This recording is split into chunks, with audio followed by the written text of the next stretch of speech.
નમસ્કાર ધોરણ 10ના વિદ્યાર્થી ભાઈઓ બહેનો, અત્યાર સુધીમાં આપણે ગદ્ય પદ્યના જુદા જુદા સાહિત્યિક સ્વરૂપો વિશે સાહિત્યકારના પરિચય સહિત બધી વાતો કરતા આવ્યા છીએ. આપ સર્વો જ્યારે ધોરણ 10ની અંદર છો, બોર્ડનું વર્ષ છે, ત્યારે કેટલીક વાતો આપ સાથે કરવી મને પણ ગમે અને આપ સૌને પણ કદાચ એ તરફ વળાંક લાવવા માટે ઉપયોગી પણ નીવડી શકે. સામાન્ય રીતે આપણે સૌ જાણીએ છીએ કે આ 10માનું પ્રથમ બોર્ડ એટલે આપણો પ્રથમ પાયો, અને આ પાયો મજબૂત થાય તો ભવિષ્યના આપણા જે તબક્કાઓ છે એમાં આપણે પ્રયત્નશીલ રહીએ અને આપણે સાર્થક થઈ શકીએ. દાખલા તરીકે અત્યારનો સમય એવો છે, સ્પર્ધાત્મક છે, અને આ સ્પર્ધાત્મક પરિસ્થિતિમાં આપણા જે મુખ્ય વિષયો છે એની ઉપર આપણી પકડ હોવી ખૂબ જરૂરી છે. અને એમાંય આજનો જે ઝડપી યુગ છે એમાં અંગ્રેજી અને કોમ્પ્યુટર શિક્ષણ ખૂબ આવશ્યક છે, એ આપણે સૌ જાણીએ છીએ. ત્યારે આપણામાં રહેલી સુષુપ્ત શક્તિઓને આપણે જાગૃત કરીએ અને આપણે સૌ, ખાસ કરીને આ વિદ્યાર્થીઓ જે આગળ વધી રહ્યા છે એના વિકાસ માટે પ્રયત્નશીલ રહેવું પડશે. જો આપણે પ્રયત્નશીલ નહીં રહીએ તો ક્યાંક આપણે પણ હાથ ઉપર હાથ રાખીને બેઠી રહેવું પડશે, એવી પરિસ્થિતિ નિર્માણ થઈ શકે. તો થોડી વાત આપણા આગળના ભવિષ્યના પુનઃસ્થાપિત થવાના ઉદ્દેશ્ય સાથે અહીંયા મૂકી છે, અને એ સંદર્ભે આપ સૌ વિચારશો. હવે આપણે કવિતા ઉપર આવીએ તો આજે આપણે કવિતા નંબર 21 ભણવાના છીએ, જેનું શીર્ષક છે ચાંદલિયો. સામાન્ય રીતે આપણે જાણીએ છીએ કે ગદ્ય અને પદ્ય અને આવું બધું સાહિત્ય ને એમાં પછી કવિતા અને વાર્તા અને નાટક ને બધા સ્વરૂપના આપણે અભ્યાસ કર્યા છે. એમાંનું લોકગીત વિશે પણ આપણે ધોરણ 8થી વાત કરતા તો આવ્યા જ છીએ. અને એ ચાંદલિયો જે છે કવિતા, એ એક લોકગીત સ્વરૂપ ધરાવતી જ કવિતા છે. ચાંદલિયો એટલે ચાંદો, મૂળ તો એક પ્રાકૃતિક કુદરતી જે આપણી સામે મૂકેલું એક તત્વ છે એ જ થાય છે. લોકગીત સામાન્ય રીતે આપણે પહેલાં પણ વાત કરી છે કે જેનો કોઈ રચયિતા નથી એમ ન કહેતા, જેના એકથી વધારે રચયિતા છે. એટલા માટે એનું કોઈ પણ રચયિતાનું અહીંયા, સર્જકનું અહીંયા નામ આપવામાં આવતું નથી. એટલે આપણે એમ કહી શકીએ કે એક કરતાં વધારે રચયિતા કહી શકાય. અને એ સાથે સાથે લોક સમૂહની વચ્ચે આ લોકગીતનો જે ભાવ છે એ મુકાયો છે. લોક સમૂહને ધ્યાનમાં રાખીને એ લોકગીતની રચના થઈ હોય છે. એટલે એકથી વધારે રચયિતા હોય છે અને લોક સમૂહને પણ ધ્યાનમાં રાખવામાં આવે છે.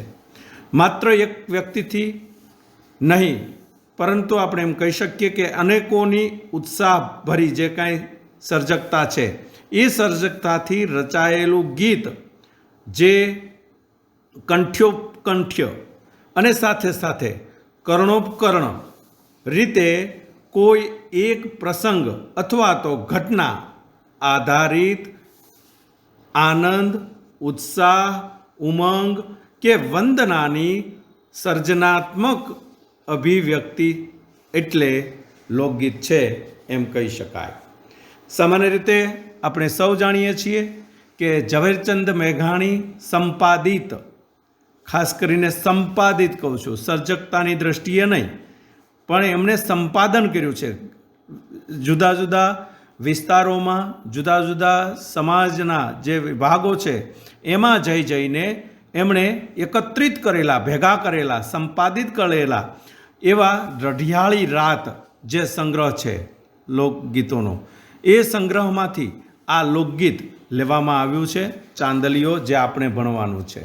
તો આ લોકગીતની અંદર છે શું એ પણ એટલું જ આવશ્યક છે. તો શરદ પૂનમની રૂપાળી રાત્રિએ ગરબે રમતી એવી યુવતીના ભાવોની જે ગતિ છે અથવા તો ભરતી છે એનો હિલ્લોળ આમાં રજૂ થયેલો છે. પૂર્વ ભવની અંદર માતા પિતા જેવા જ સાસુ સસરા, ચંપાના છોડ જેવા જેઠ, ચંપાના ફૂલની પાંદડી જેવા દેરાણી,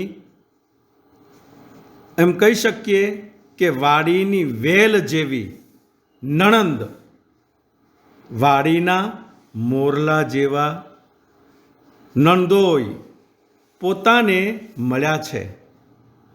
આ બધી જ વિશેષતાઓ જે વિશેષણ સ્વરૂપે અહીંયા મૂકી છે એનો આનંદ પ્રકટ કરે છે.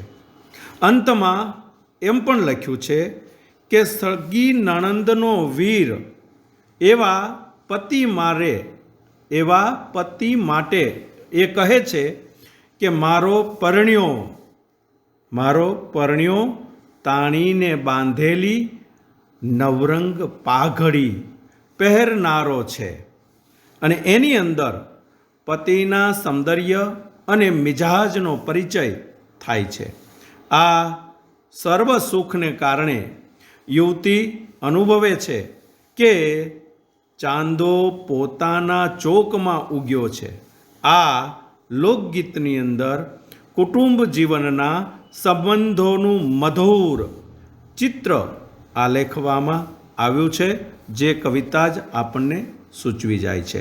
કવિતાના શબ્દો આવા છે: આસો માસ શરદ પૂનમની રાત જો, આસો માસો શરદ પૂનમની રાત જો, ચાંદલિયો ઉગ્યો રે સખી મારા ચોકમાં. સસરો મારો ઓલ્યા જલમનો બાપ જો, સસરો મારો ઓલ્યા જલમનો બાપ જો, સાસુરે ઓલ્યા જલમની માવડી. જેઠ મારો ચાંપલિયાનો છોડ જો, દેરાણી ચાંપલિયા કેરી પાંદડી. નણંદ મારી વાડી માયલી વેલ્ય જો, નણંદ મારી વાડી માયલી વેલ્ય જો, નણંદોય મારો વાડી માયલો મોરલો. પરણ્યો મારો સગી નણંદનો વીર જો, પરણ્યો મારો સગી નણંદનો વીર જો, તાણીને બાંધે રે નવરંગ પાઘડી. તો આ આખી કવિતાના શબ્દો છે, રઢિયાળી રાતમાંથી લેવામાં આવેલું આ લોકગીત છે, જેને આપ સૌ ખૂબ સરસ રીતે ધ્યાનપૂર્વક જોશો. અહીંયા થોડીક એને અનુલક્ષીને જે વાત છે એ પણ અહીંયા આપણે મૂકવી છે, અને જે આપને સૌને ગમશે પણ ખરી. કે લોકગીતમાં સમાજના વિવિધ જે સંબંધો છે, સમાજની અંદર જોડાયેલા સંબંધો છે, એનું પ્રતિબિંબ ઝીલાતું હોય છે. તેમાં ક્યારેક સંસારની મીઠી ફરિયાદ અથવા તો વિરહની વાત પણ વણી લેવાતી હોય છે. અહીં આ લોકગીતની લાક્ષણિકતા એ છે કે નાયિકાએ સ્વજનો સાથેનો મધુર સંબંધો રજૂ કર્યા છે. પોતાના સ્નેહીજનો સંબંધ, જે સ્નેહીજનો સાથેના સંબંધો છે, રજૂ કર્યા છે. કાવ્ય નાયિકા સાસરિયાને પિયરિયા જેટલા જ આત્મીય ગણે છે તે અહીંયા દર્શાવી દીધું છે. અને એ રીતે આપણી સામાજિક સંસ્કૃતિનું આ પ્રતિબિંબ છે એ ચોક્કસ કહી શકાય. આકાશે ઉગતો ચાંદલિયો તો દરેક ઘરે દેખાય જ છે, એ સ્વાભાવિક છે ને, આપણે પણ જોતા હોઈએ જ છીએ. બરાબર. છતાં અહીં કાવ્ય નાયિકા તો કહે છે કે ચાંદલિયો ઉગ્યો મારા ચોકમાં. એનો એક વિષય છે અને એ જ રીતે આ મારા ચોકમાંથી નાયિકાનો જે આનંદ છે તે આની અંદર વ્યક્ત થયો છે, તે આપણે ખૂબ સારી રીતે જોઈ શકીએ છીએ.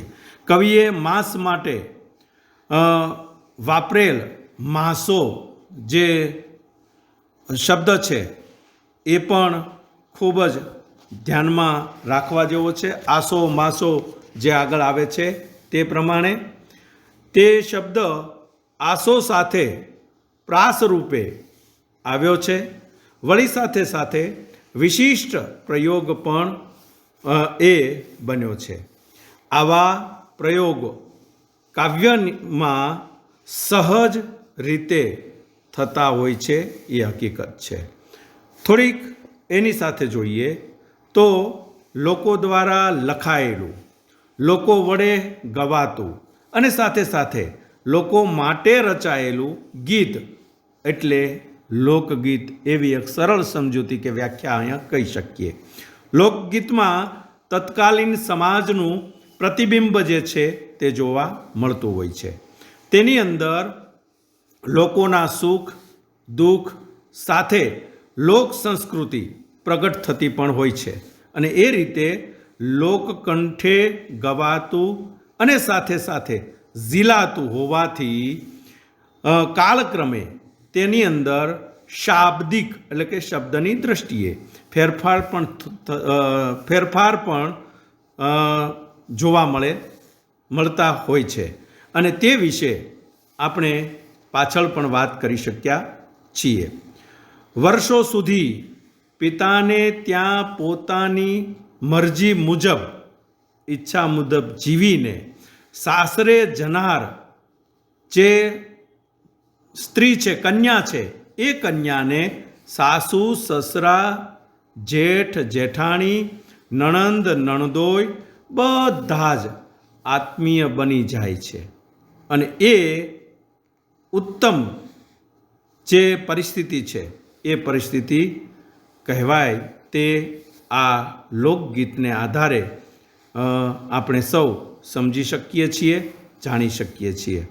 સાથે સાથે ઘરમાં આવનાર કન્યાને પોતાના ઘર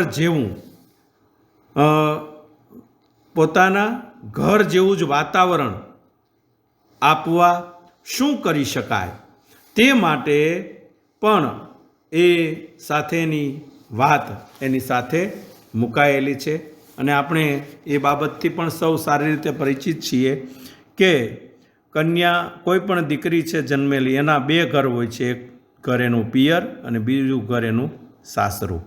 બંને ઘરની ભૂમિકા છે એણે અદા કરવાની હોય છે અને બંને સ્થિતિ જુદી જુદી હોય છે. એ બધી જ બાબતોથી આપણે સૌ વાકેફ છીએ.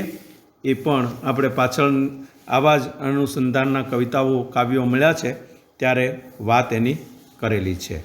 તો હવે આપણે અહીંયા છેલ્લે એના પ્રશ્નોની વાત કરી લઈએ.